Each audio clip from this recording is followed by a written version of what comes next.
I thought The Snow Demon was a decent film. This was released this year in 2026. It's directed by Dominic Nutter.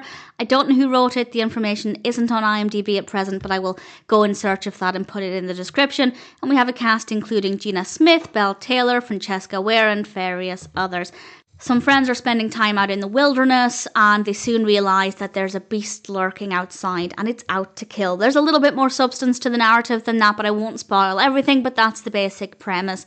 And they are definitely in a lot of danger. I think the storytelling is very good.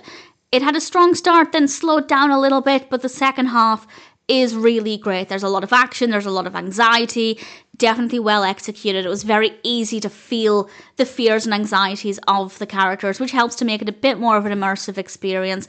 I didn't necessarily care for any particular character. I wasn't rooting for the survival of anybody in particular, but they were all likeable, very believable, with really great performances. And as for the beast, the demon, it looked pretty good. A very wolf-like creature, a good high human-like height, quite menacing, and even in the more dimly lit scenes, it was still very easy to make out some of this character's features, which I really appreciated.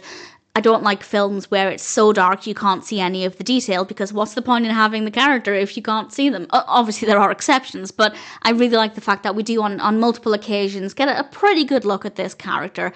The lighting in general is really satisfying. Again, I'm not a fan of scary films that turn the lights off because they think darkness equals scary. I like to be able to see the environment and imagine myself there, and that is certainly the case here. I feel like the lighting was great. Yes, during the darker outdoor scenes it is a lot more dimly lit, but the indoor lighting is brilliant. The outdoor scenes work well. It's a really good contrast.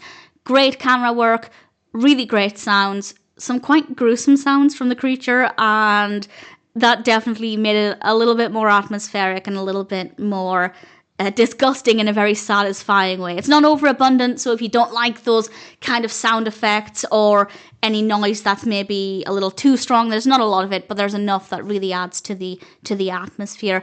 Lovely locations. I couldn't find out exactly where the main location is, but please do tell me if anybody knows. The snow was a lovely touch. I know it's in the title, The Snow Demon, so we could expect snow. To be fair, the film would have worked without snow if it was just called The Demon, but at the same time, it did make it more cold and icy, and I just love the look of snow as well, and I think it did look very, very good, so I really enjoyed that part of it. It's a decent film. Good story, well executed, yes, a little slow in the first half, but nothing too dramatic. Great characters, great performances, a really interesting antagonist. I think the Snow Demon is a pretty strong character. Good visuals, good use of sound, no complaints from me. The Snow Demon is a decent film and I'm happy to recommend it.